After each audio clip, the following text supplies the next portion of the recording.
press the bell icon on the YouTube app and never miss another update. Hello students, the last class we talked about expression of kinetic energy, right? Ek is equals to half m square, and we solved some two examples given there. So today in part 5 of the chapter work and energy,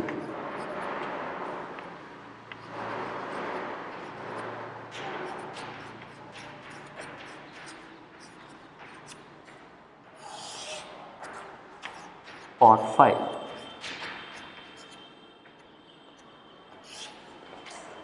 Let's talk about ಕಾಣ್ತಿಲ್ಲ ಅನ್ಸುತ್ತೆ.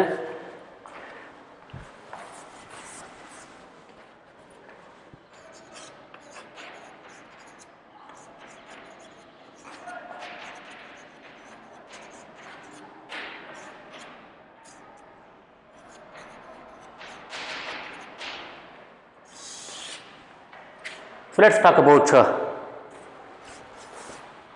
potential energy, right?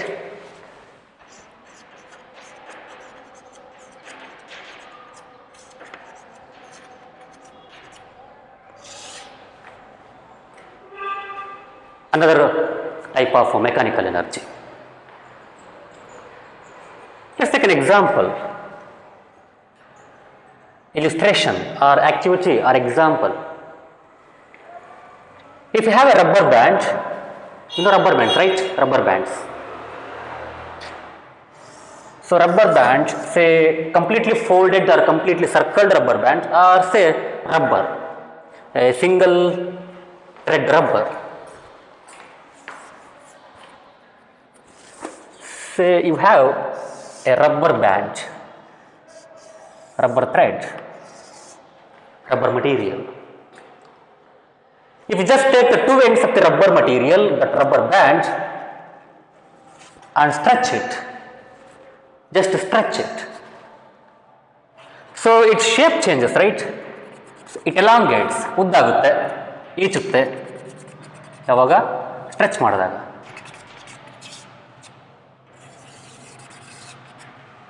Before stretching, after stretching. When you stretch that, its shape changes. Now hold like that only, hold like that. When you leave the rubber band after stretching, when you leave the rubber band after stretching, what happens? It regains its shape. Our shape ಮತ್ತೆ ವಾಪಸ್ ಬರುತ್ತೆ.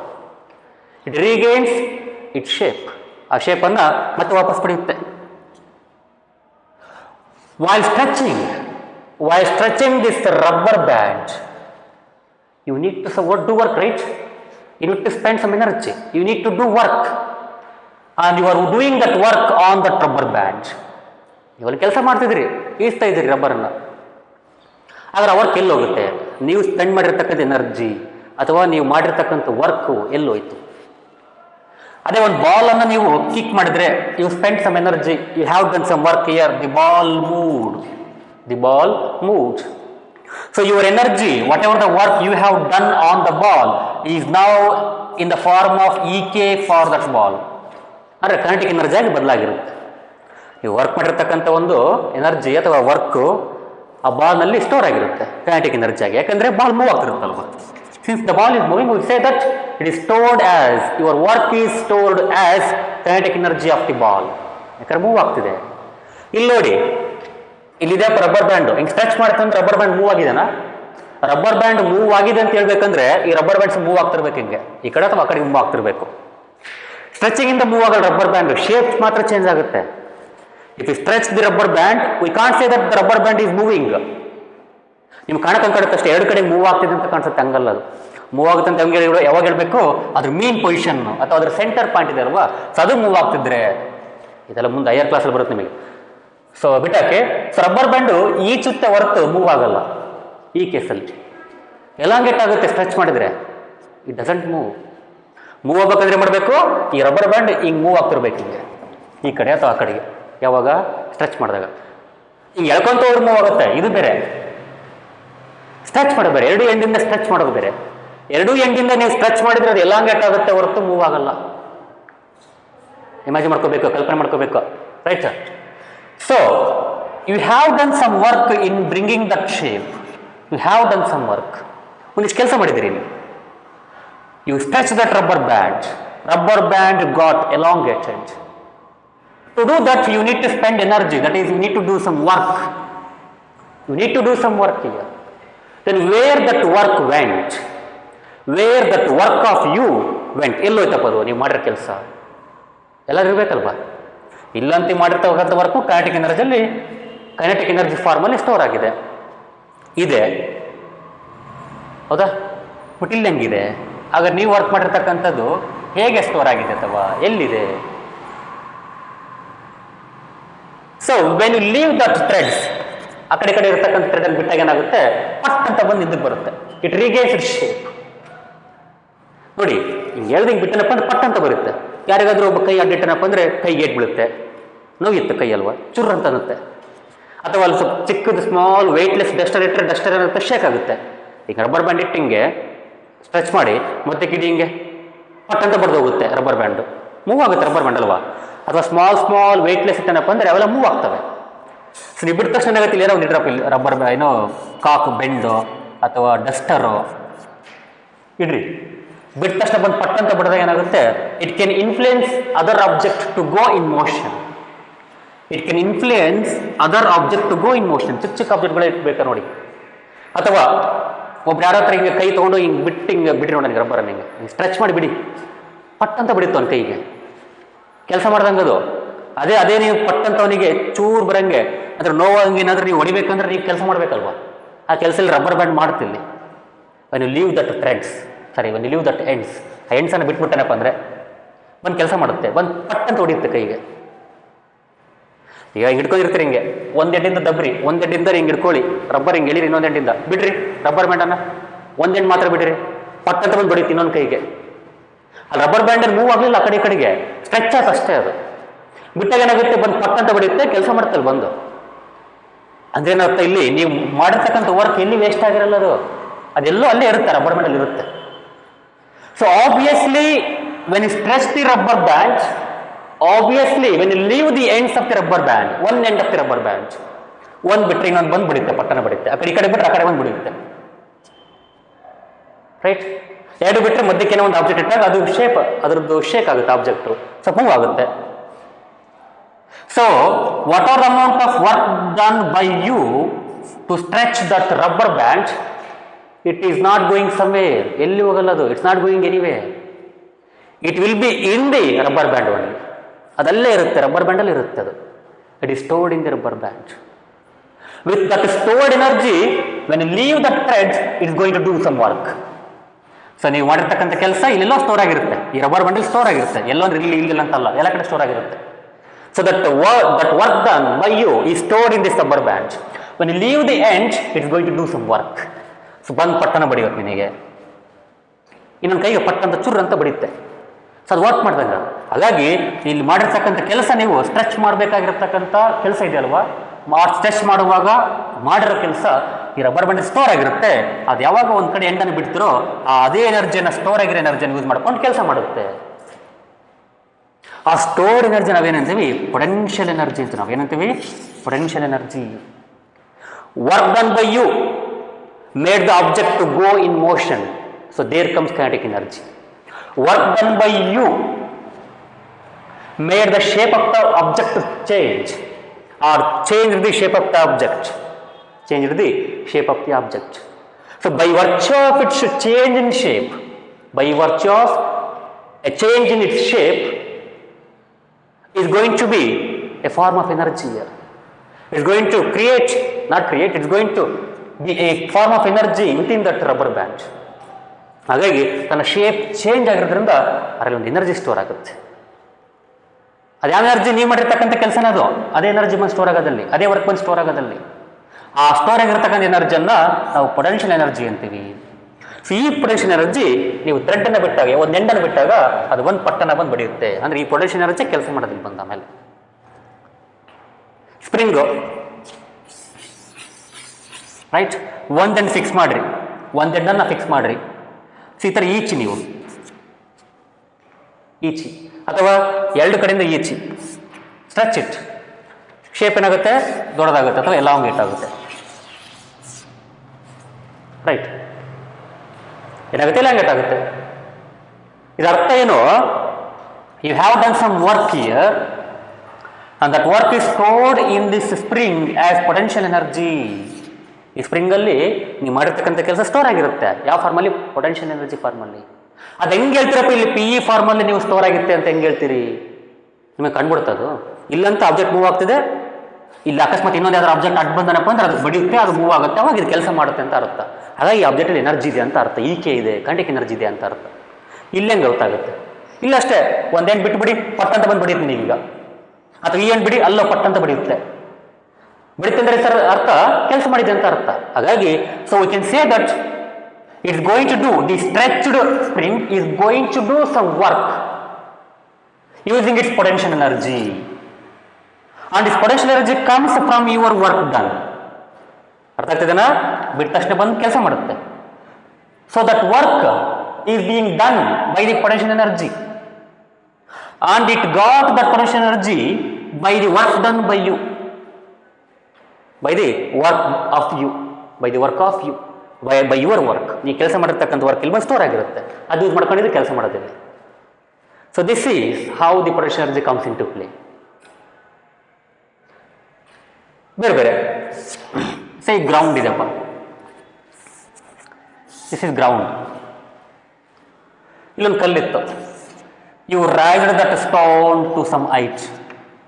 ಇಲ್ಲಿ ತಂದ್ರಪ್ಪ, ಎತ್ತಿದ್ರಿ ತಂದೆ, you just raised it, you just brought that stone to some height.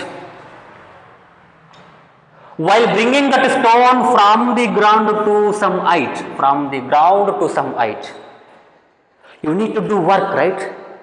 You need to apply a force. ಅರ್ಥ ಆಗ್ತಿದೆನಾ? ಇಲ್ಲೊಂದು ಫೋರ್ಸ್ ಅಪ್ಲೈ ಮಾಡ್ಕೊಂಡು ಹಿಂಗೆ ತರಬೇಕು, ಅಲ್ಲಿ ಡಿಸ್ಪ್ಲೇಸ್ಮೆಂಟ್ ಆಯಿತು, ಫೋರ್ಸ್ ಅಂಡ್ ಡಿಸ್ಪ್ಲೇಸ್ಮೆಂಟ್ ಇವೆಷ್ಟು ಕೆಲಸ ಮಾಡಿದ್ರೆ ಅಂತ ಗೊತ್ತಾಗುತ್ತೆ, ಇವೆಷ್ಟು ಕೆಲಸ ಮಾಡಿದ್ರೆ ಅಂತ ಗೊತ್ತಾಗುತ್ತೆ. ಈಗ ನೋಡಿ, ಯಾಕೆ ನೀವು ಕೆಲಸ ಮಾಡಬೇಕಪ್ಪ ಅಂತಂದ್ರೆ ಇಲ್ಲಿ ಯಾಕಂದ್ರೆ ಕೆಳಗಡೆ ಎಫ್ ಜಿ ಇರುತ್ತೆ, ಒಂದು ಫೋರ್ಸ್ ಇರುತ್ತೆ, ಡೌನ್ವರ್ಡ್ ಫೋರ್ಸ್ ಇರುತ್ತೆ, ಫೋರ್ಸ್ ಆಫ್ ಗ್ರಾವಿಟಿ ಇರುತ್ತೆ. ಅದರ ವಿರುದ್ಧವಾಗಿ ನೀವು ಎತ್ಕೊಂಡು ಹೋಗ್ಬೇಕಂದ್ರೆ ಅದರಷ್ಟೇ ಫೋರ್ಸ್, ಅಟ್ಲೀಸ್ಟ್ ಅದರಷ್ಟೇ ಫೋರ್ಸ್ ಅಥವಾ ಅದಕ್ಕಿಂತ ಸ್ವಲ್ಪ ಜಾಸ್ತಿ ಫೋರ್ಸು ನೀವು ಹಾಕ್ಕೊಂಡು ಅದು ಎತ್ಕೊಂಡು ಹೋಗೋಕೆ ಮೇಲೆ. You have to rice that stone with minimum force of F G in this direction. In this ಡೈರೆಕ್ಷನಲ್ಲಿ ಫೋರ್ಸ್ ಹಾಕಿ ಎತ್ತಬೇಕಾದ ನನಗೀಗ. ಅವಾಗ ಏನಾಗುತ್ತೆ, you need to do some work against gravity. There is a force of gravity, against that, ಅದ್ರ ವಿರುದ್ಧವಾಗಿ ಎತ್ತಬೇಕಲ್ಲ ನೀವು, ಹಾಗೆ ಕೆಲಸ ಮಾಡಬೇಕಾಗುತ್ತೆ ನೀವಲ್ಲಿ. ಸೊ ಕೆಲಸ ಮಾಡಿದ್ರಪ್ಪ, ಇಲ್ಲಿ ಕೆಲಸ ಮಾಡಿದ್ರೆ ಒಂದಿಷ್ಟು ಡಬಲ್ ವರ್ಕ್ ಅನ್ನು ಮಾಡಿ ಅಲ್ಲಿ ತಂದ್ರಿ ಸ್ಟೋನ್ ಅನ್ನ. You brought the stone to that height, ಇಲ್ಲಿ ತಂದ್ರಿ. ಹಾಗಾದ್ರೆ ನೀವು ಮಾಡಿರೋ ಕೆಲಸ ಎಲ್ಲೂ ಗೊತ್ತಲ್ಲಿ, where the work done by you went, ಎಲ್ಲೋಯ್ತಪ್ಪ ನೀವು ಮಾಡಿರೋ ಕೆಲಸ? ಅದು ಸ್ಟೋರ್ ಆಗಿರುತ್ತೆ. ಇಲ್ಲಿ ಹೆಂಗೆ ಮಾಡಿರೋ ಕೆಲಸ ಸ್ಟೋರ್ ಆಗಿತ್ತು ಇಲ್ಲೆಲ್ಲ, ಅಲ್ಲಿ ಕೂಡ ಸ್ಟೋರ್ ಆಗಿರುತ್ತೆ. ಅದು ಹೆಂಗೆ ಹೇಳ್ತೀರಾ ಸ್ಟೋರ್ ಆಗಿತ್ತು ಅಂತಂದ್ರೆ, before it was on the ground, useless stone ನೆಲ ಮೇಲೆ ಇತ್ತಪ್ಪ, ಯಾವ ಕೆಲಸ ಮಾಡ್ತಲ್ಲ ಅದು, ಅದಕ್ಕೆ ಯೂಸ್ ಆಗಿರೋದು. ಹೆಂಗೆ ಹೇಳ್ತಿದ್ದು ಯಾವ ಕೆಲಸ ಮಾಡ್ತಿಲ್ಲ ಅಂದ್ರೆ, ಬಿಕಾಸ್ ಯಾವುದೇ ಒಂದು ಆಬ್ಜೆಕ್ಟ್ ಮೇಲೆ ಇನ್ನೊಂದು ಆಬ್ಜೆಕ್ಟ್ ಮೇಲೆ ಫೋರ್ಸ್ ಆಗ್ತಿಲ್ಲ, ಅದನ್ನ ಮೂವ್ ಮಾಡ್ತಿಲ್ಲ. ಇಲ್ಲಿ ಯಾವುದೋ ಒಂದು ಆಬ್ಜೆಕ್ಟ್ ಇತ್ತಪ್ಪ, ಇಲ್ಲಿ ಸಣ್ಣ ಸ್ಟೋನ್ ಇತ್ತು. Can I say that the stone is doing some work on the stone? ಹೇಳಕ್ಕಾಗಲ್ಲ. ಯಾಕೆ ಹೇಳಿ, ಅದು ಪಡೆಯೋದ್ರೈತೆ, ಇದ್ರ ಪಡೆಯೋದೈತೆ. ಈ ಸ್ಟೋನ್ ಇದ್ರ ಮೇಲೆ ಫೋರ್ಸ್ ಹಾಕಿಲ್ಲ, ಡಿಸ್ಪ್ಲೇಸ್ಮೆಂಟ್ ಮಾಡಿಲ್ಲ, ಹಾಗಾಗಿ ಇಲ್ಲಿ ಏನು ಹೇಳಕ್ಕಾಗಲ್ಲ ವರ್ಕ್ ಮಾಡಿದೆ ಅಂತಂದು. It is not doing any work here. But when you just brought the stone to some height, ಒಂದು ಹೈಟ್ ತೊಗೊಂಡು ಹೋದ್ಮೇಲೆ ಅಲ್ಲಿ ಕೆಲಸ ಮಾಡಬೇಕಾಗುತ್ತೆ ನೀವು. So that work by you is now stored in the stone. ಆ ಸ್ಟೋನಲ್ಲಿ ಸ್ಟೋರ್ಡ್ ಆಗಿದೆ, ಸ್ಟೋರ್ ಆಗಿದೆ. ಹೆಂಗೆ ಹೇಳ್ತೀವಿ ಸ್ಟೋರ್ ಆಗಿದೆ? ಸ್ಟೋರ್ ಆಗಿದೆ ಅಂದರೆ ಅದರಲ್ಲಿ ಒಂದು ಕೆಲಸ ಮಾಡಬೇಕಲ್ಲಿ. ನೋಡಿ, ಇಲ್ಲಿ ಸ್ಟೋರ್ ಆಗಿತ್ತು, ಕೆಲಸ ಮಾಡುತ್ತು, ಸ್ಟೋರ್ ಆಗಿತ್ತು, ಕೆಲಸ ಮಾಡುತ್ತೆ, ಅಲ್ಲಿ ಕೂಡ ಕೆಲಸ ಮಾಡಬೇಕು. ಹೆಂಗೆ ಹೇಳ್ತಾರೆ ಕೆಲಸ ಮಾಡುತ್ತೆ ಅಂತಂದು? ಈಗ ನೋಡಿ, ಮ್ಯಾಪ್ ಹೋಗಿದೆ, ಮ್ಯಾಪ್ ತೊಗೊಂಡು ಹೋಗಿದ್ರಿ, ಸೊ ನೀವು ಅಲ್ಲಿ ಕೆಲಸ ಮಾಡಿದ್ರಿ, ಅದು ಇದರಲ್ಲಿ ಸ್ಟೋರ್ ಆಗಿದೆ. ಹೆಂಗೆ ಗೊತ್ತಾಗುತ್ತೆ? ಬಿಟ್ಬಿಡಿ, ತಗೊಂಡೋಗಿರ್ತಾರೆ, ಬಿಟ್ಬಿಡಿ ಕಲ್ಲನ್ನು. ಇಲ್ಲೆಂಗೆ ಬಿಡ್ತಿರೋ ಎಂಡನ್ನು, ಇಲ್ಲೆಂಗೆ ಬಿಡ್ತಿರೋ ಸ್ಟ್ರಿಂಗು ಅಥವಾ ರಬ್ಬರ್ ಬ್ಯಾಂಡ್ ಅಥವಾ ಸ್ಪ್ರಿಂಗನ್ನು ಹೆಂಗೆ ಬಿಡ್ತಿರೋ ಅಲ್ಲಿ ಕೂಡ ಹಿಂಗೆ ತಗೊಂಡೋಗಿದ್ದನ್ನು ಬಿಟ್ಬಿಡಿ, ಲೀವ್ ದಟ್. ಏನಾಗುತ್ತೆ ಅವಾಗ? ಪಟ್ ಅಂತ ಬಂದು ಕೆಳ ಬೀಳುತ್ತೆ. ಇಲ್ಲಿ ಯಾವುದೋ ಒಂದು ಅಬ್ಜೆಕ್ಟ್ ಹಿಡಿಯಪ್ಪ, ಇಲ್ಲಿ ಏನೋ ಒಂದು ಸಣ್ಣ ಕಲ್ಲು, ಮತ್ತೊಂದು ಮಗದೊಂದು ಮಣ್ಣಿಂದು ಏನೋ ಒಂದು ಇಡ್ರಿ, ಪಟ್ ಅಂತ ಬಿದ್ದಾಗ ಏನಾಗುತ್ತೆ? ಅದು ಒಡೆದೋಗುತ್ತೆ. ಅಂದರೆ ಇಲ್ಲಿ ಕೆಲಸ ಮಾಡ್ತಂತ, ಇಲ್ಲಿ ಸ್ಟೋನ್ ಇಲ್ಲಿ ಬಂದು ಕೆಲಸ ಮಾಡ್ತು ಅಂತ. ಅಥವಾ ಇಲ್ಲಿ ನೆಲ ಮೇಲೆ ಬಿದ್ದಾಗ ಏನಾಗುತ್ತೆ? ನೆಲ ಒಂಚೂರು ಏನಾಗುತ್ತೆ? ಡಿಪ್ರೆಷನ್ ಬೀಳುತ್ತೆ, ತದ್ ಬೀಳುತ್ತೆ ಇಲ್ಲಿ ಬಿದ್ದನಪ್ಪ ಅಂದ್ರೆ. ಅಂದರೆ ನಿಮ್ಗೆ ಡಿಸ್ಪ್ಲೇಸ್ಮೆಂಟ್ ಆಯ್ತು ಅಲ್ಲಿ. Clay particles or sand particles got displaced here. ಇಲ್ಲಿ ಡಿಸ್ಪ್ಲೇಸ್ಮೆಂಟ್ ಆಯ್ತು, ಇಲ್ಲಿ ಅನದರ್ ಆಬ್ಜೆಕ್ಟ್ ಮೇಲೆ ಡಿಸ್ಪ್ಲೇಸ್ಮೆಂಟ್ ಆಯ್ತು ಇಲ್ಲಿ. ಅಂದರೆ ಏನೋ ಕೆಲಸ ಮಾಡಿದೆ ಬಂದು ಅಂತ. ಹೆಂಗ್ ಕೆಲಸ ಮಾಡ್ತು? ನಿನ್ನ ವರ್ಕನ್ನು ಯೂಸ್ ಮಾಡಿಕೊಂಡು. So your work is going to be stored as potential energy of that stone. ಏನಾಗಿರುತ್ತೆ? Potential energy of that stone ಆಗಿ ಕನ್ವರ್ಟ್ ಆಗಿರುತ್ತೆ ನೀವು ಮಾಡಿರ್ತಕ್ಕಂಥ work. Using this PE, now it is going to do another work. Now it's going to do another work. Using the PE, it's going to do work. Using the PE stored, it's going to do another work. Right? ಅರ್ಥ ಆಗ್ತದೇನಾ? So ಇಲ್ಲಿ ಏನು ಅರ್ಥ ಮಾಡ್ಕೋಬೇಕು ನೀವು ಇಲ್ಲಿ? whatever the work done by you, it is not going to change if it is not going to change its velocity or its speed. ಅಂದ್ರೆ ಒಂದು object ಇದೆ ಇಲ್ಲಿ, ಈಗ ಅದನ್ನ ಮೋಷನ್ ಅಲ್ಲಿ ಉಂಟು ಮಾಡಿಲ್ಲ. ನೀವು ಮಾಡಿರ್ತಕ್ಕಂಥ ವರ್ಕಿಂದ ಅಲ್ಲಿ ಮೋಷನ್ ಉಂಟಾಗಿಲ್ಲ. ಬೇರೆ ಏನಾಗಿದೆ? ಅಲ್ಲಿ ಶೇಪ್ ಚೇಂಜ್ ಆಗಿದೆ. There is no motion. ಇಲ್ಲಿ ಕೇಳುವ ಕ್ವಶನ್ ಕೇಳಿಬಿಡಲಿ, ಸರ್ ಇಲ್ಲಿದೆ ಹಿಂಗೆ ತೊಗೊಂಡೋಗ್ಬೇಕಾದ್ರೆ ಮೋಷನ್ ಉಂಟಾಯ್ತಲ್ವಾ ಅಂತ. ಎಸ್, ಮೋಷನ್ ಉಂಟಾಯ್ತು, ತಪ್ಪೇನಿಲ್ಲ. ನೋಡಿ, ನೀವು ಮಾಡಿರ್ತಕ್ಕಂಥ ಕೆಲಸ ನೋಡಿ, ಇಲ್ಲಿ ಕೆಲಸ ಮಾಡಿದ್ರಲ್ವಾ, ಇಲ್ಲಿಂದ ತೊಗೊಂಡಿದ್ರೆ ಕೆಲಸ ಮಾಡ್ತಾನೆ ಇದ್ದೀರಾ. ನೀವು ಮಾಡಿರ್ತಕ್ಕಂಥ ಕೆಲಸ ಕೈನೆಟಿಕ್ ಎನರ್ಜಿ ರೂಪದಲ್ಲಿ ಸ್ಟೋರ್ ಆಗ್ತಾ ಹೋಗ್ತಿರುತ್ತೆ. ಯಾವಾಗ ಇಲ್ಲಿ ತಗೊಂಡೋಗಿ ಸ್ಟಾಪ್ ಮಾಡ್ತೀರಿ, ಒಂದು ಎತ್ತರಕ್ಕೆ ತಗೊಂಡೋಗಿ ಸ್ಟಾಪ್ ಮಾಡ್ತೀರಲ್ವಾ, ಸ್ಟಾಪ್ ಮಾಡಿದ್ರೆ ಅಂದ್ರೆ ಏನರ್ಥ? No velocity. ನೋ ವೆಲಾಸಿಟಿ ಅಂದ್ರೆ ಏನರ್ಥ? No kinetic energy. If there is no V, there is no EK. Because EK = ½ mv². V 0 ಆದರೆ ಫುಲ್ EKನೇ 0 ಆಗುತ್ತೆ. ಸೊ ಅಟ್ ಫೈನಲ್ ಸ್ಟೇಜ್ ಈಗ ತಗೊಂಡೋಗಿ ಇಟ್ಟಾಗ ಏನಾಗುತ್ತೆ? There is no velocity, which means that there is no kinetic energy. ಹಾಗಾದ್ರೆ ಮತ್ತೆ ಮಾಡಿರ್ತಕ್ಕಂಥ work ಎಲ್ಲೋಯ್ತು? ಇನ್ನೊಂದು ರೂಪದಲ್ಲಿ ಸ್ಟೋರ್ ಆಗಿರುತ್ತೆ, PE ರೂಪದಲ್ಲಿ, ಪೊಟೆನ್ಷಿಯಲ್ ರೂಪದಲ್ಲಿ. It's going to stored in the form of potential energy. Of course, over the distance, over the travel, all over the travel, there is both PE and K. ನಾನು ಆಮೇಲೆ ಹೇಳ್ಕೊಂತ ಇದ್ನ PE ಮತ್ತು K ಎರಡು ಇರ್ತವೆ, ಎಲ್ಲ ಪಾಯಿಂಟಲ್ಲಿ ಎರಡು ಇರ್ತವೆ. ಬಟ್ ಲಾಸ್ಟ್ ಪಾಯಿಂಟಲ್ಲಿ ಏನಾಗುತ್ತೆ? ನಿಂತ್ಕೊಂಡಾಗ ಏನಾಗುತ್ತೆ? ಅಲ್ಲಿ PE ಮಾತ್ರ ಇರುತ್ತೆ, K ಇರಲ್ಲ. ಯಾಕೆ ಹೇಳಿ? ವೆಲಾಸಿಟಿ 0 ಆಗಿರುತ್ತೆ. ಸೊ ಹಾಗಾಗಿ this work is going to be stored as PE at that height. ಹಾಗಾದ್ರೆ what is the kinetic energy? What is the potential energy? The energy possessed by an object by virtue of its position or configuration. ಅರ್ಥ ಆಗ್ತಿದೆನಾ? The energy possessed by an object by virtue of its position. By virtue of its position. ನೆಲಮೇಲಿತ್ತು, no potential energy. ಸ್ವಲ್ಪ ಎತ್ತರದಾಗಿದೆ, PE is there. ನೆಲಮೇಲಿತ್ತು, no PE. Height ಅಲ್ಲಿದೆ, PE is there. ಅರ್ಥ ಆಗ್ತಿದೆನಾ? ಅಥವಾ EP is there. Potential energy ಇದೆ, ಯಾಕೆ ಎತ್ತರವಾಗಿದೆ. Due to its position, it is present at some height. Due to its position it got PE, or it possessed PE because of its position. This spring possessed PE because of its configuration. Configuration ಅಂದ್ರೇನು? Style ಇರೋದು, style ಅಥವಾ ಇರ್ತಕ್ಕಂಥ ರೂಪ, the form of presence. ಮುಂಚೆ ಹಂಗಿತ್ತು, ಇತ್ತು normal ಆಗಿತ್ತು, ಈಗ ಹೀಗಿದೆ. ಅದು ಕಾನ್ಫಿಗರೇಷನ್ ಚೇಂಜ್ ಆಗಿದೆ. Here the configuration of an object change, of the object changed, configuration of the object changed. ಹಾಗಾಗಿ energy possessed by an object because of its configuration or by virtue of its configuration or by virtue of its position. Position ಅಥವಾ ಕಾನ್ಫಿಗರೇಷನ್ನ ಕಾರಣದಿಂದ ಅಲ್ಲಿ ಒಂದು energy stored ಆದರೆ ಆ ಎನರ್ಜಿಯನ್ನು ನಾವು PE ಅಥವಾ ಪೊಟೆನ್ಷಿಯಲ್ ಎನರ್ಜಿ ಅಂತೀವಿ. ಅರ್ಥ ಆಯ್ತಲ್ವಾ? ರೈಟ್.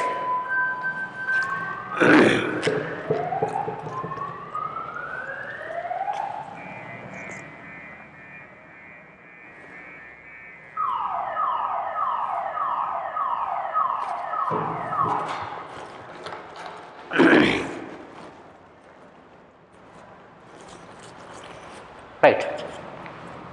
ಇನ್ನೊಂದು ಬೆಸ್ಟ್ ಎಕ್ಸಾಂಪಲ್ ನೋಡಿ.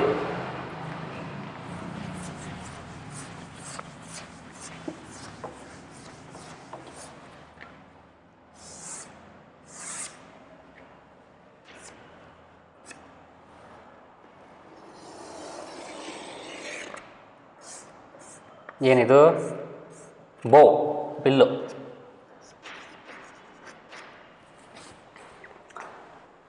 ದೊಡಗಿಸ್ಬೇಕಿತ್ತಲ್ವಾ? Let's draw bigger one.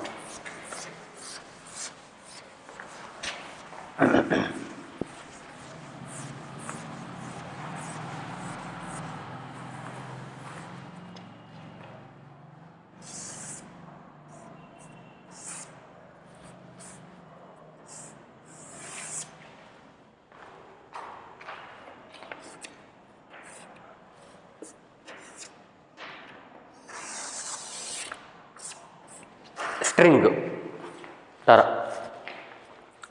Stretchable string, ಸಾಮಾನ್ಯ ದಾರ ಅಲ್ಲ, ಈಚ್ಬೇಕದು. ಈಗ ನೀವೇನು ಮಾಡ್ತೀರಿ, you will put the arrow, ಬಾಣವನ್ನು ಇಟ್ಟೆ ಮಾಡ್ತೀರಿ, ಸ್ಟ್ರೆಚ್ ಮಾಡ್ತೀರಿ, ಎಳಿತೀರಿ ಹಿಂದಕ್ಕೆ. You going to stretch that string, ಆ ಸ್ಟ್ರಿಂಗನ್ನು ಎಳಿತೀರಿ ವಿತ್ ದಿ ವಾಟ್, ದಿ ಬಾಣ, with the arrow. So its shape is going to change. ಏನಾಗುತ್ತೆ, ಸ್ವಲ್ಪ ಬಾಗುತ್ತೆ ನೋಡಿ, ಸ್ವಲ್ಪ ಯಾಕೆ ನೀವು ಎಷ್ಟು ಎಳಿತಾರೋ ಅಷ್ಟು ಬಾಗುತ್ತೆ. The shape proportional to your, the change of the shape proportional to your force applied on that.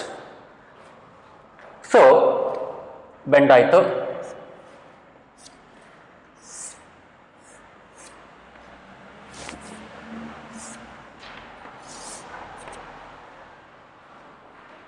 Okay.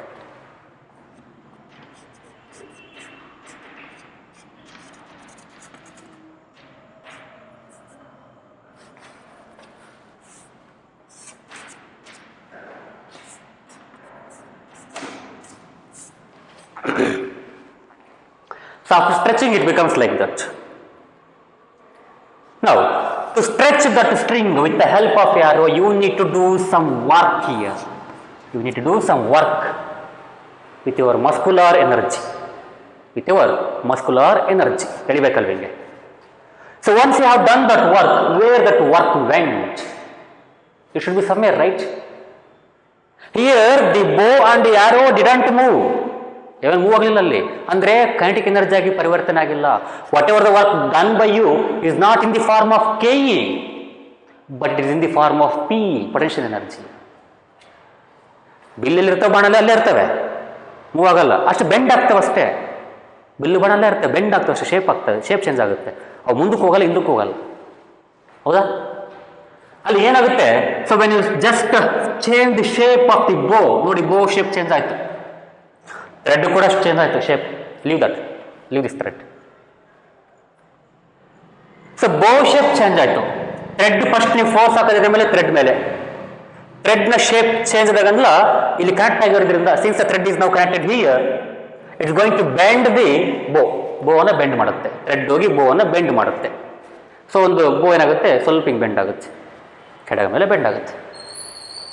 The shape of the ಬೋ change the year. When you leave that grip, the arrow is going to fly. ಏನಾಗುತ್ತೆ, ಹಾರ್ಕೊಂಡು ಹೋಗುತ್ತೆ. It's going to thrown away. It is thrown away. ಅಂದರೆ ಅಲ್ಲಿ ಒಂದು ಕೆಲಸ ಆಯ್ತಲ್ಲಿ. ಯಾರು ಮಾಡಿದ್ರೆ ಆ ಕೆಲಸನ? ಪಿ ಆಫ್ ದಿ ಬೋ, potential energy of the bow is now has done some work. What work? Sending the arrow. ಬಾಣ ಕಳಿಸುತ್ತಲ್ವ, ಈಗ ಬಾಣ ಕಳಿಸ್ಬೇಕಲ್ಲ ಮುಂದಕ್ಕೆ, ಅಂದರೆ ಒಂದು ಎನರ್ಜಿ ಆಗಿದೆ, ಅಲ್ಲಿ ಒಂದು ಕೆಲಸ ಆಗಿದೆ ಅಂತ ಅರ್ಥ. ಬಾಣ ಮುಂದಕ್ಕೆ ಹೋತಂದ್ರೆ ಕೆಲಸ ಮಾಡಿದೀವಿ ಅಂತ ಅರ್ಥ. ಎಲ್ಲಿತ್ತ ಆ ಕೆಲಸ ಮಾಡ್ಲಿಕ್ಕೆ ಎನರ್ಜಿ ಎಲ್ಲಿತ್ತು? ಈ ಬೋನಲ್ಲಿತ್ತು, ಬಾಣದಲ್ಲಿತ್ತು, ಸಾರಿ ಬಾಣಲ್ಲ, ಬಿಲ್ಲಲ್ಲಿತ್ತು. ಆ ಎನರ್ಜಿ, ಆ ಎನರ್ಜಿ ಪೊಟೆನ್ಷಿಯಲ್ ಎನರ್ಜಿ. ಯಾವ್ದು ಎನರ್ಜಿ ಅದು? P energy. So using that P energy you have done some work here. So your muscular energy is now in the form of P, and when you leave that grip, or when you leave that the point, when you leave the arrow, this P, whatever the P is stored in the bow because of the work done by you, your work done is now in the form of P. Your muscular force is now in the form of P of the bow. When you leave that arrow, the P will now turn into kinetic energy of the arrow. Move ಆಗ್ತದೆ ಅಂದರೆ K ಇದೆ ಅಂತ ಅರ್ಥ. Will ನಾವು turn into kinetic energy, or else there will be some work done. There is a work. What work? Sending the arrow, flying the arrow. So to do work we need energy. So that energy is nothing but P in the bow. ಅರ್ಥ ಆಗ್ತಿದೆನಾ? Therefore how this P comes here? Because of its configuration, right? Initially the configuration was like this. It was the manner in which bow was. It is the manner in which bow was. ಈ ಥರ ಇತ್ತು ಬೋ. Stretch ಮಾಡಿದಾಗ ಏನಾಯ್ತು? ಆ ಥರ ಆಯಿತು. ಅಂದರೆ ಅದು ಕಾನ್ಫಿಗರೇಷನ್ ಚೇಂಜ್ ಆಯಿತು. ಹಾಗಾಗಿ ಅದರಲ್ಲಿ ಪಿ ಇ ಬಂದು ಸ್ಟೋರ್ ಆಗಿದೆ. ಅಂದರೆ ನೀವು ಕಾನ್ಫಿಗರೇಷನ್ ಚೇಂಜ್ ಮಾಡಲಿಕ್ಕೆ ಎನರ್ಜಿ ಸ್ಪೆಂಡ್ ಮಾಡಿರ್ತೀರಲ್ವ, ವರ್ಕನ್ನು ಮಾಡಿರ್ತೀರಲ್ವ, ಸೊ ಆ ವರ್ಕ್ ಏನಾಗುತ್ತೆ, ಪಿ ಇ ಬಂದಾಗಿ ಸ್ಟೋರ್ ಆಗುತ್ತೆ. ಅದು ಬಂದು ಪಿ ಇ ರೂಪದಲ್ಲಿ ಸ್ಟೋರ್ ಆಗಿರುತ್ತೆ. ಅದೇ ಪಿ ಇ ಮುಂದೆ ಕೆಲಸ ಮಾಡುತ್ತೆ. So that's the energy which is gained by virtue of its configuration. Call it as PE, potential energy. Right?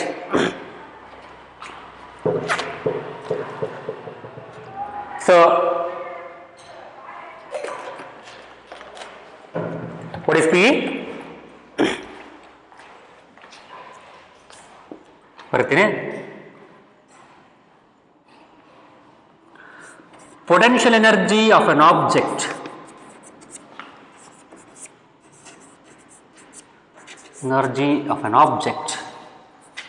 is the energy present in it. ಅದೊಂದು ಎನರ್ಜಿ, ಆಬ್ಜೆಕ್ಟ್ ಇರ್ತಕ್ಕಂಥ ಒಂದು energy. an object is the energy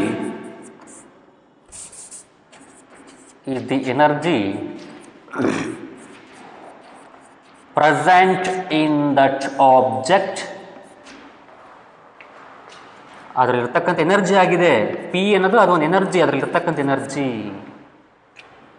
is energy present in that object, is the energy present in that object by virtue of its position or configuration.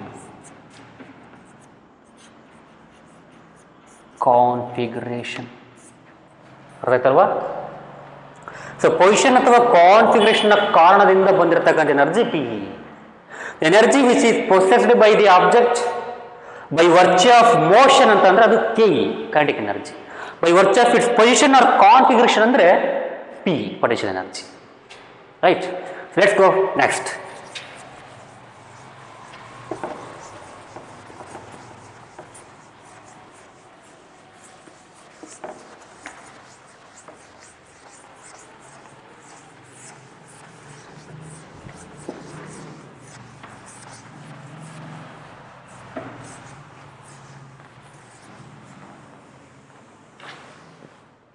ಆಗಲೇ ಒಂದು example ಹೇಳಿದ್ದೆ ನಾನು, ಏನು, ಗ್ರೌಂಡಿಂದ ಒಂದು ಸ್ಟೋನನ್ನು ಮೇಲಕ್ಕಿತ್ತೋದು ಅಥವಾ ಒಂದು ಆಬ್ಜೆಕ್ಟನ್ನು ಮೇಲಕ್ಕಿತ್ತೋದು.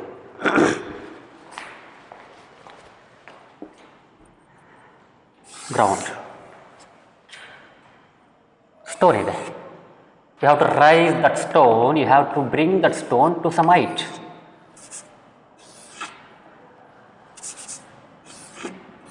ರೈಟ್, ಒಂದು ಹೈಟಿಗೆ ಎತ್ತಬೇಕಪ್ಪ ನೀವು ಇದನ್ನೀಗ, ಎಚ್ ಏನು ಮಾಡಬೇಕಲ್ಲಿ, ನೀವು ಕೆಲಸ ಮಾಡಬೇಕಲ್ಲಿ. You have to do some work against the force of gravity. ಯಾವಾಗಲೂ ಒಂದು ಫೋರ್ಸ್ ಇರುತ್ತೆ ಕೆಳಗಡೆ, ಎಫ್ ಜಿ, ಅದರ ವಿರುದ್ಧವಾಗಿ ನೀವೇ ಮಾಡಬೇಕು, ಎತ್ತಬೇಕು ಮ್ಯಾಟಿ. ಹೌದಾ? So you need to do some work here to bring this stone to that point, to the height h. You have to do some work, ಕೆಲಸ ಮಾಡಬೇಕು. So that work will be present as or it is stored as PE in the stone. ಆಗಲೇ ಹೇಳಿದಂಗೆ ನಾವು ಆ work ಏನಾಗಿರುತ್ತೆ, ಇಲ್ಲಿಂದ ಇಲ್ಲಿ ಬಂದು ಏನೋ ತರಬೇಕಾದ್ರೆ ಮಾಡಿರ್ತಕ್ಕಂಥ ಕೆಲಸ, ನೀವು ಶ್ರಮ ಪಟ್ಟಿರ್ತಕ್ಕಂಥ ಕೆಲಸ ಏನಾಗಿರುತ್ತೆ, ಎನರ್ಜಿ ಏನಾಗಿರುತ್ತೆ, so that is stored as PE in the stone. ಅದರಲ್ಲಿ ಏನಾಗಿರುತ್ತೆ, PE ಆಗಿ ಸ್ಟೋರ್ ಆಗಿರುತ್ತೆ. So this PE is called as gravitational potential energy. It has a specific word.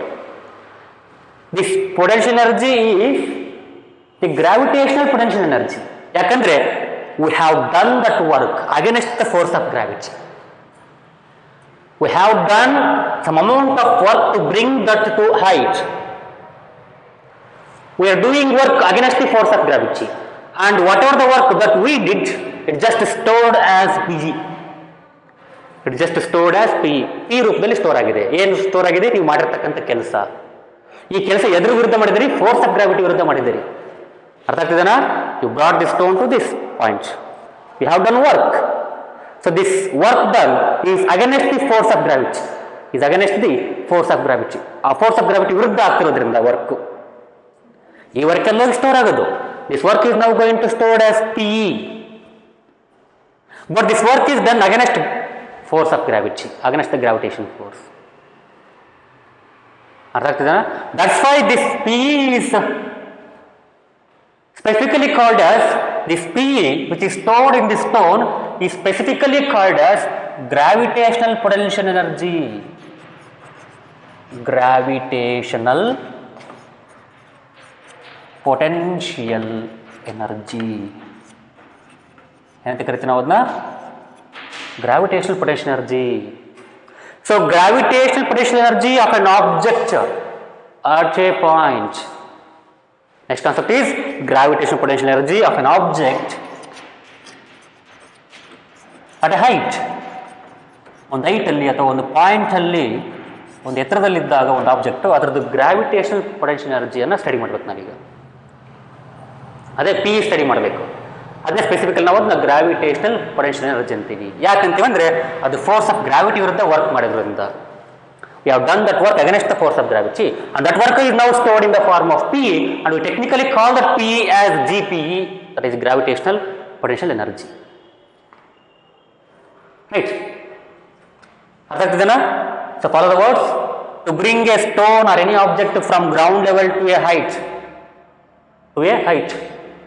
we need to do some work against the force of gravity, and that work is going to be stored as potential energy in that object. It is stored as potential energy in that object. It is technically or specifically called as gravitational potential energy. Called as gravitational potential energy. And what is the gravitational potential energy of an object? Gravitational potential energy of an object at a point is equal to the, or it is the work done, ಅದೇನಾಗಿರುತ್ತೆ? Work done. ನಾವು ಮಾಡಿರೋ ವರ್ಕಲ್ಲಿ store ಆಗೋದಲ್ಲಿ G P ಆಗಿ, ನಾವು ಮಾಡಿರ್ತಕ್ಕಂಥ ವರ್ಕೆ ಅಲ್ಲಿ ಜಿ ಪಿ ಆಗಿ ಸ್ಟೋರ್ ಆಗಿರುತ್ತೆ. therefore GPE of an object at a point or at a height is the work done. ಅದೇನದು? ನಾವು ಮಾಡಿರ್ತಕ್ಕಂಥ ಕೆಲಸ ಅದು. is the work done in raising that object, in raising the object from ground level to that height,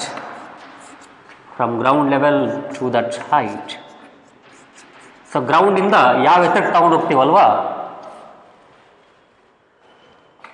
so ಅಲ್ಲಿ ಒಂದು work done ಆಗಿರುತ್ತೆ. ಆ work ಡನ್ನೇ GPE ಆಗಿರುತ್ತೆ. 1 marks question. So gravitational potential energy of an object at a height or at a point is the work done in bringing that object from the ground level to that point or to that height. So ಇಲ್ಲಿಂದ ಇಲ್ಲಿಗೆ ತಗೊಂಡೋಗ್ಬೇಕಾದ್ರೆ, ಇಲ್ಲಿಂದ ಇಲ್ಲಿಗೆ ಎತ್ತಬೇಕಾದ್ರೆ ಎಷ್ಟು work ಆಗಿರುತ್ತಲ್ವೋ, ಎಷ್ಟು work ಕೆಲಸ ಆಗಿರುತ್ತಲ್ವ, ಅದೇ ಕೆಲಸ ಅಲ್ಲಿ GPE ಆಗಿ ಇರುತ್ತೆ. 1 marks.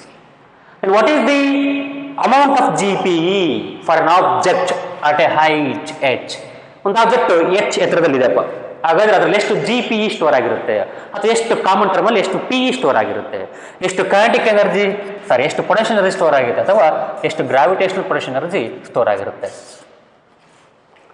ಹೆಂಗೆ ಗೊತ್ತಾಗುತ್ತೆ? See, gravitational potential energy or say potential energy of an object at a height is equals to ಏನದು ಡೆಫಿನಿಷನ್ ಏನು? Work done in bringing that object to that point. ಎಷ್ಟಾಗಿರುತ್ತೆ? ಎಷ್ಟು ಕೆಲಸ ಮಾಡಿರುತ್ತೆ ಅಷ್ಟಾಗಿರುತ್ತೆ. So this work done is given by force into displacement. So force into displacement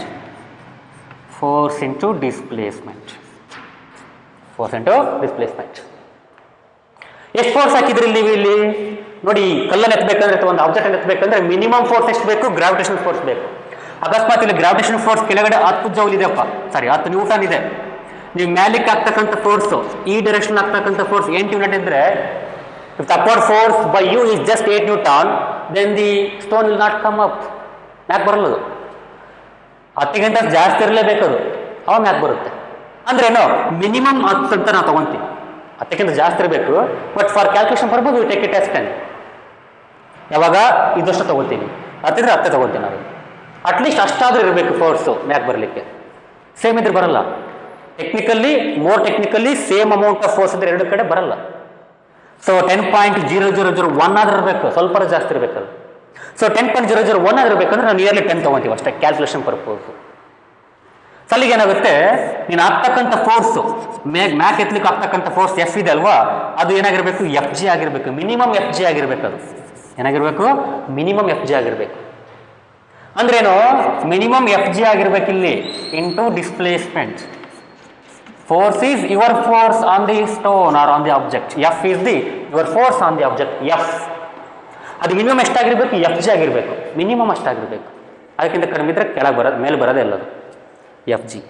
but we know that force of gravity is nothing but what, mass into acceleration, that is M into G. ಗೊತ್ತಾಯ್ತಲ್ಲ ನಿಮಗೆ.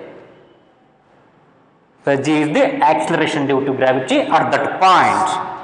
ನೆಲ ಮೇಲೆ ಆದ್ರೆ 9.8 ಇರುತ್ತೆ, ಇನ್ನೂ ಮ್ಯಾಕ್ ಹೋದಂಗೆಲ್ಲ G ಕಮ್ಮಿ ಆಗ್ತಾ ಹೋಗುತ್ತೆ. On an average, on the surface or near the surface of the earth, G is 9.8. We know that. So, force of gravity on the object Fg is equals to its weight. ಗೊತ್ತು ನಮಗೆ, ಆಗಲೇ ಮಾತಾಡಿದ್ವಿ, gravitation ಪಾಠ ಮಾಡುವಾಗ ಮಾತಾಡಿದ್ದೀವಿ ನಾವು. Fg is equals to m into g.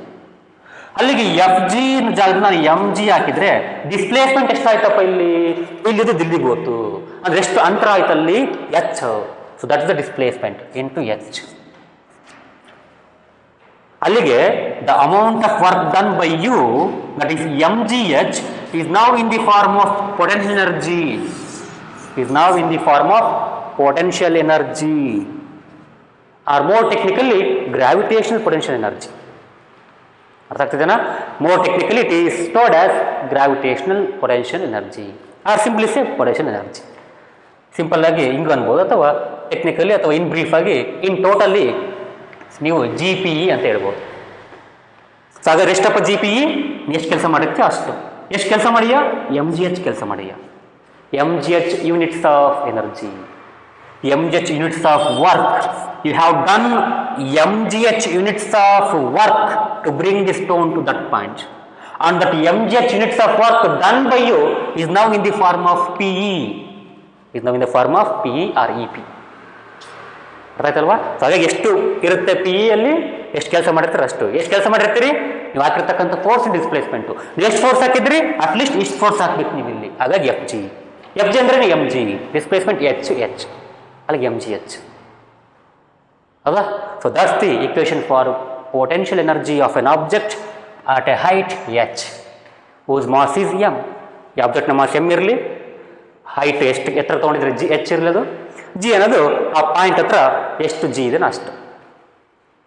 ನೆಲ ಮೇಲೆ usually 9.8 ಇರುತ್ತೆ on the ground or near the ground. I think we have understood this. So let's go next.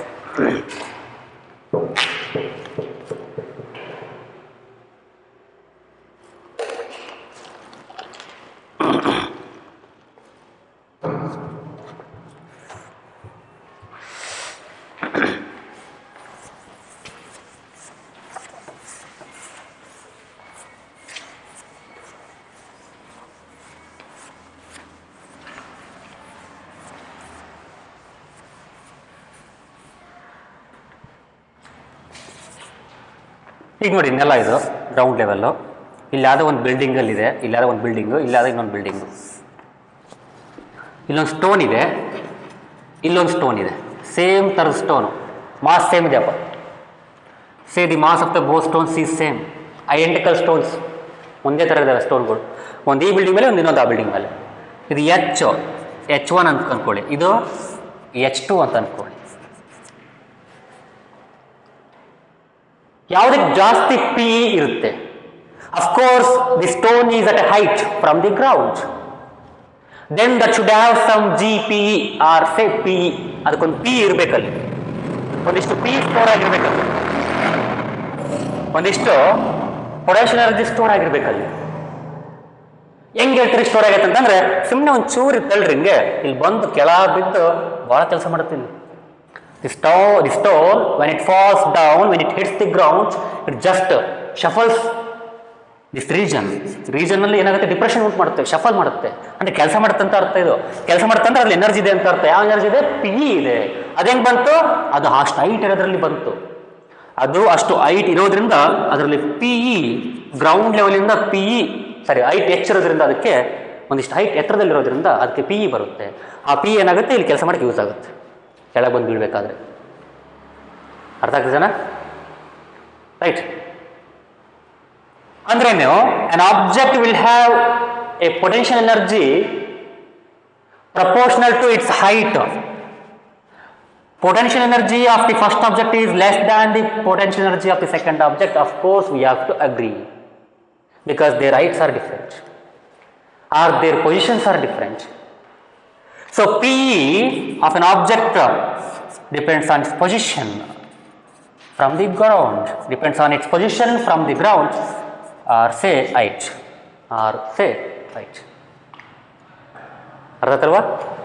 So ಇಲ್ಲಿ ಒಂದು ಕಲ್ಲಿದೆ, ಸಣ್ಣ ಕಲ್ಲಿದೆ, ಮಾಸ್ m1, ಇನ್ನೊಂದು ಮಾಸ್ m2 ಇದೆ, ದೊಡ್ಡದಿದೆ. ಒಂದೇ ಹೈಟಲ್ಲಿ ಇರ್ತಾವಪ್ಪ, ಒಂದೇ ಹೈಟಲ್ಲಿ ಇರ್ತವೆ. Both are present R the same height. ಯಾವ್ದು ಜಾಸ್ತಿ ಇರ್ತಪ್ಪ ಪೊಟೆನ್ಷಿಯಲ್ ಎನರ್ಜಿ? ಮಾಸ್ 2 ಜಾಸ್ತಿ ಇರುತ್ತೆ. ಯಾಕೆ ಹೇಳಿ? ಮಾಸ್ ದೊಡ್ಡದಿದೆ ಅಲ್ವಾ, ಜಾಸ್ತಿ ಇದೆ ಮಾಸ್ ಇಲ್ಲಿ. ಯಾಕಂದ್ರೆ potential energy is equals to mgh ಅಲ್ವಾ, ಹಾಗಾಗಿ ಹೆಚ್ಚಿಗೆ ಡೈರೆಕ್ಟ್ಲಿ ಪ್ರಪೋರ್ಷನಲ್ ಇದೆ. ಎತ್ತರ ಓದಂಗೆಲ್ಲ ಯಾವ್ದು ಆಬ್ಜೆಕ್ಟ್ ಭಾಳ ಎತ್ತರ ಇರುತ್ತೆ ಅದು ಜಾಸ್ತಿ ಎನರ್ಜಿ ಇರುತ್ತೆ. If the two objects which are identical in nature, which are identical in mass, if they are at different heights, the one which is at more height will have more P because proportional ಆಗಿರುತ್ತೆ. EP proportional to H, EP proportional to M, that is the one which has more mass. And if they are at the same heights, then one which is having more mass, so that will have more P. ಇದಕ್ಕೆ ಜಾಸ್ತಿ P ಇರುತ್ತೆ. Height ಒಂದೇ ಇರ್ಬೋದು, ಇಲ್ಲಿ H ಒಂದೇ ಆಗಿರ್ಬೋದು, ಅದ್ರ mass different ಆಗಿದೆ. ಇದಕ್ಕೆ ಜಾಸ್ತಿ ಇದೆ, ಅದಕ್ಕೆ ಇದು ಜಾಸ್ತಿ ಪಿ ಇರುತ್ತೆ. ಇದು ಜಿ ಬರೋಣ ಈಗ. ಸಪೋಸ್ ಇದು ನೆಲ, ಇಲ್ಲಿ ಯಾವ ಬಿಲ್ಡಿಂಗ್ ಕಟ್ಟಿದ್ದಾರೆ, 2 ಬಿಲ್ಡಿಂಗ್ ಅದಾವೆ. ಇಲ್ಲಿ ಸುಮ್ಮನೆ ಒಂದು ಬಿಲ್ಡಿಂಗ್ ಇದೆ, ಇಲ್ಲಿ ಸೇ ಇಲ್ಲೊಂದು ಬಿಲ್ಡಿಂಗ್ ಇದೆ. ಬಿಲ್ಡಿಂಗ್ ಬೇಡ, ಒಂದು ಏರೋಪ್ಲೇನ್ ಅಥವಾ ಒಂದು ಸ್ಪೇಸ್ ಶಿಪ್ ಇದೆ. ಒಂದು ಸ್ಪೇಸ್ ಶಿಪ್, ಅಂತರಿಕ್ಷವಾಹನ. ಈಗ ನೀನೇ ಮಾಡ್ತೀಯ, ಈ ಸ್ಪೇಸ್ ಶಿಪ್ ಅಲ್ಲಿ ಒಳಗಡೆ ಒಂದು ಸಣ್ಣ ಸ್ಟೋನ್ ಇದೆ, ಅದನ್ನ ಇಲ್ಲಿಂದಲ್ಲಿಗೆ ಎತ್ತಬೇಕಪ್ಪ. ಅದೇ ಸ್ಪೇಸ್ ಶಿಪ್ ಅಲ್ಲಿ ಇದು ಬಹಳ ಎತ್ತರಗಿದೆ. Say it is at some thousands of kilometer at the height. ಈ ಸ್ಪೇಸ್ ಶಿಪ್ ಅದರಲ್ಲಿ ಒಂದು ಸಣ್ಣ ಕಲ್ಲಿದೆ, ಅದನ್ನ ಮೇಲಕ್ಕೆ ಎತ್ತಬೇಕೀಗ. ಎಲ್ಲಿ? ಆ ಸ್ಪೇಸ್ ಶಿಪ್ ಅಲ್ಲಿ ಒಳಗಿರ್ತೀನಿ, ನಲ್ಲೊಂದು ಸಣ್ಣ ಕಲ್ಲಿದೆ ಅಥವಾ ಸಣ್ಣ ಒಂದು ಆಬ್ಜೆಕ್ಟ್ ಇದೆ, ಅದನ್ನಲ್ಲೇ ಒಳಗಿಂದ ಎತ್ತಬೇಕು. ಹಿಂಗೆ ಎಷ್ಟು? 1 ಮೀಟರ್ ಎತ್ತೀಯಾ?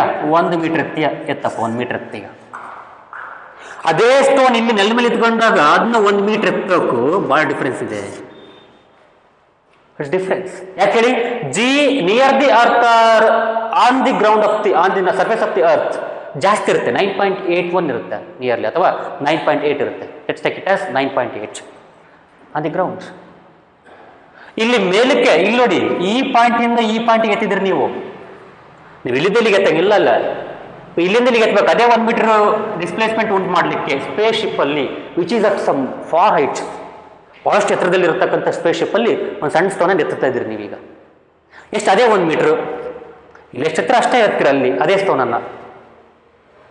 ಅವಾಗ ಇಲ್ಲಿ whatever the work that you need to done no is little less compare to this work. ಇಲ್ಲಿ ಕಂಪೇರ್ ಮಾಡಿದ್ರೆ ಅಲ್ಲಿ ವರ್ಕ್ ಕಡಿಮೆ ಇರುತ್ತೆ. ಯಾಕೆ ಹೇಳಿ?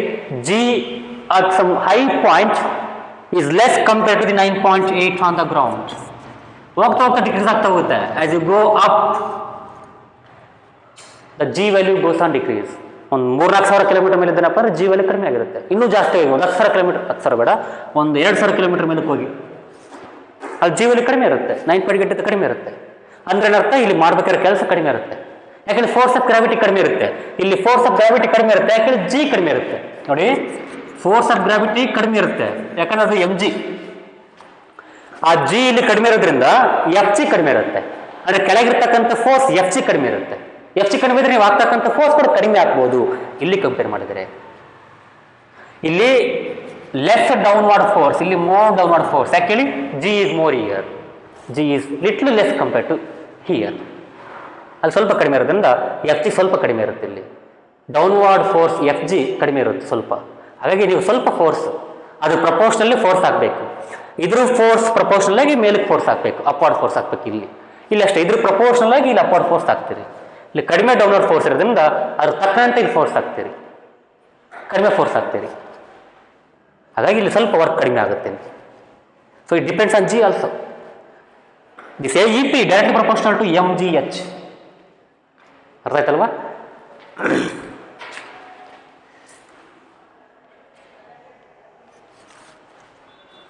ಇನ್ನೊಂದು ಲಾಸ್ಟ್ ಪಾಯಿಂಟ್.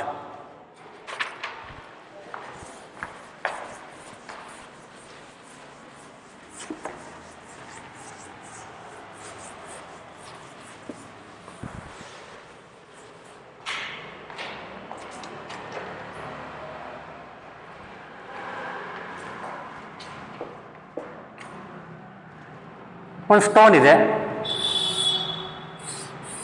ಅಥವಾ ಒಂದು ಆಬ್ಜೆಕ್ಟ್ ಇದೆ, ಅದನ್ನ ಎಚ್ ಎತ್ತರಕ್ಕೆ ತಂದಿಟ್ಟಿದ್ದೀರಪ್ಪ. You brought that to some height H. ಹೆಂಗೆ ತಗೊಂಬಂದ್ರಿ? Path A. I say the path 1 or path A. Path 1 ಅಂದರೆ ನೆಟ್ಟಿಗೆ ಸ್ಟ್ರೈಟ್ ತಗೊಬರೋದು.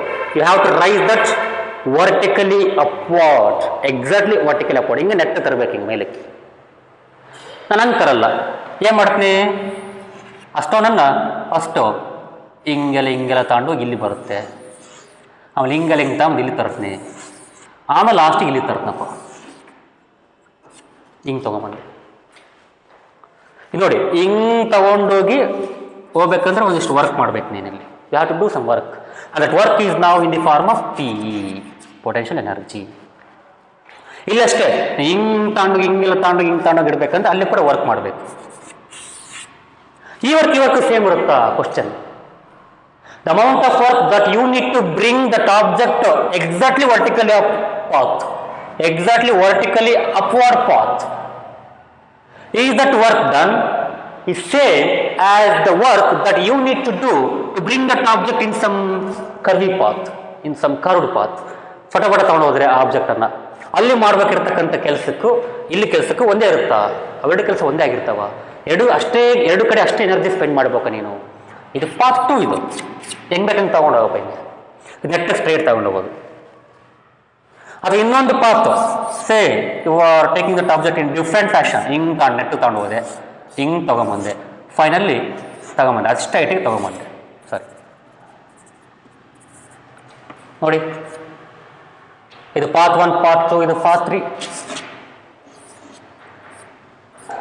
Path 3 not path 3. ಐಟ್ ಮಾತ್ರ ಸೇಮ್ ಇಲ್ಲೇ. 3 ಪಾತಲ್ಲಿ ಒಂದು ಐಟಿ ತಗೊಂಡು ಹೋಗ್ತೀರಿ. ಗ್ರೌಂಡಿಂದ ಒಂದು ಐಟಪ್ಪ. ಇದು ಕೂಡ ಹೆಚ್ಚೆ, ಇದು ಹೆಚ್ಚೆ, ಇದು ಹೆಚ್ಚೆ, ಎತ್ತರ ಒಂದೇ. ಆದರೆ ತಗೊಂಡೋಗ್ತಕ್ಕಂಥ ಫ್ಯಾಷನ್ ಇದೆಯಲ್ವ, ಪಾತ್ ಇದೆಯಲ್ಲ, ಅದು ಬೇರೆ. ಹಾಗಾದ್ರೆ 3 ಕಡೆನೇ ಕೆಲಸ ಮಾಡ್ಬೇಕು ನೀವು. ನನ್ನ ಕ್ವಶನ್, 3 ಕಡೆ ಕೆಲಸ ಮಾಡಿರ್ತಾರಲ್ಲ, ಅದು ಒಂದೇ ಆಗಿರುತ್ತಾ? As it is same. Whatever the amount of work that you are going to do in all 3 parts is same. ಅದಂಗೆ ಹೇಳ್ತೀರಿ ಸರ್, ಮತ್ತೆ ಹಿಂಗೆಲ್ಲ ಭಾಳ ದೂರ ಹೋದ್ವಲ್ಲ ನಾವು, ಹಿಂಗೆ ಫಟಾಫಟ ತಗೊಂಡೋಗಿ ಭಾಳ ದೂರ ಎತ್ಕೊಂಡು ಹೋದೆ ನಾನು, ಅದನ್ನ ಜಾಸ್ತಿ ವರ್ಕ್ ಮಾಡಿರ್ಬೇಕಲ್ವ ನಾನು ಅಂತ ಕೇಳ್ಬೋದು ನೀವು. ಇಲ್ಲ, ಹಿಂಗೆ ತೊಗೊಂಡಿದ್ಯಪ್ಪ, ಜಾಸ್ತಿ ವರ್ಕ್ ಮಾಡಿರ್ಬೇಕಲ್ಲ ನಾನು ಇಲ್ಲಿ, ಇದಕ್ಕಿಂತ ಅಲ್ಲಿ ಜಾಸ್ತಿ ಮಾಡಿರ್ಬೇಕಲ್ವ? ಇಲ್ಲ, you will do the same amount of work and same amount of P will be present in all 3 paths. ಹಾಗಾಗಿ the potential energy in all 3 paths is same, or else work done by you in each case is just the same.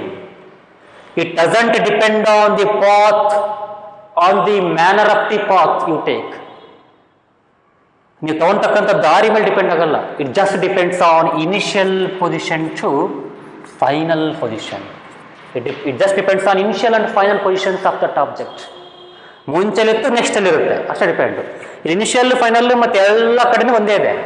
ಅಂದರೆ gap ಇದೆ ನೋಡಿ, ಅವೆರಡು ಮತ್ತೆ gap ಇದೆ. Initial to final H ಇದೆ, 3 ಕಡೆನೂ H. ಹಾಗಾಗಿ ಇಲ್ಲಿ ಮಾಡ್ತಕ್ಕಂಥ ವರ್ಕ್ ಸೇಮ್ ಇರುತ್ತೆ. So that's different. So gravitational potential energy ಅಂತೀವಿ ನಾವು ಅದನ್ನ. That gravitational potential energy of the objects doesn't depend on the path the manner of the path, manner of the path ಅದ್ರ ಮೇಲೆ depend ಆಗಲ್ಲ,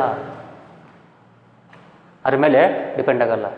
it just depends on initial and final positions or say height.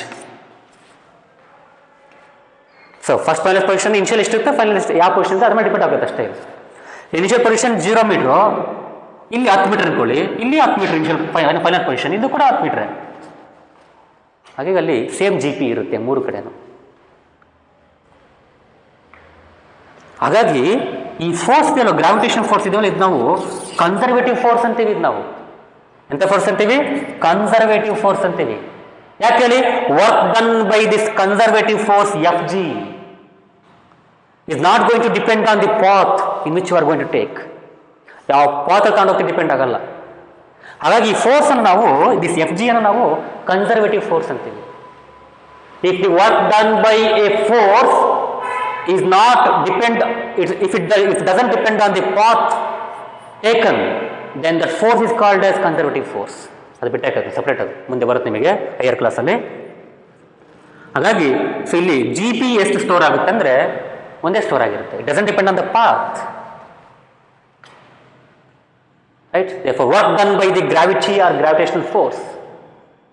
So ಇಲ್ಲಿ ನಾನು ಕೆಲಸ ಮಾಡಿರೋದು gravitation force ಅಲ್ಲ ಅಂತ ಹೇಳ್ಬೋದು ನೀವು ಈಗ. ಅಫ್ಕೋರ್ಸ್ ನೀನೇ ಕೆಲಸ ಮಾಡಿರೋದು, ಹಿಂಗೆ ತಗೊಂಡೋಗಿ ನೀನೇ ಕೆಲಸ ಮಾಡಿರೋದು. ಬಟ್ ಯಾರು ವಿರುದ್ಧ ಮಾಡಿರ್ತೀಯ? ಎಫ್ ಜಿ ವಿರುದ್ಧ ಮಾಡಿರ್ತೀಯ, ಎಫ್ ಜಿ ವಿರುದ್ಧ ತಗೊಂಡೋಗಿರ್ತೀಯ. ಸೊ ಇಂಡೈರೆಕ್ಟ್ಲಿ ಎಫ್ ಜಿ ಕೆಲಸ ಮಾಡ್ದಂಗೆ ಅಲ್ಲಿ ಎಂಥ ಕೆಲಸ? ನೆಗೆಟಿವ್ ಕೆಲಸ ನೋಡಿ. ಇಲ್ಲಿ ಫೋರ್ಸ್ ಕೆಳಗಿದೆ, ಡಿಸ್ಪ್ಲೇಸ್ಮೆಂಟ್ ಮ್ಯಾಕ್ ಆಗಿದೆ, ಅಲ್ಲಿಗೆ it is negative work. The work done by F G is negative here. So let's not take care about negative sign.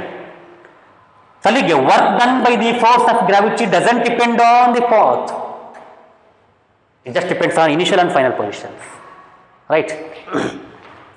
So ಮುಂದಿನ ಕೆಲಸದಲ್ಲಿ, ಮುಂದಿನ ಕ್ಲಾಸ್ನಲ್ಲಿ ಪಾರ್ಟ್ 6 ಅಲ್ಲಿ ನಾವು ಒಂದೆರಡು ಎಕ್ಸಾಂಪಲ್ಸು ಅಥವಾ 3 ಎಕ್ಸಾಂಪಲ್ಸ್, 2 ಎಕ್ಸಾಂಪಲ್ಸ್ ಇದ್ದಾವೆ. ಆಮೇಲೆ ಲಾ ಆಫ್ ಕನ್ಸರ್ವೇಷನ್ ಆಫ್ ಎನರ್ಜಿಯನ್ನು ಬಗ್ಗೆ ಡಿಸ್ಕಸ್ ಮಾಡೋಣ, right? Until then watch, enjoy.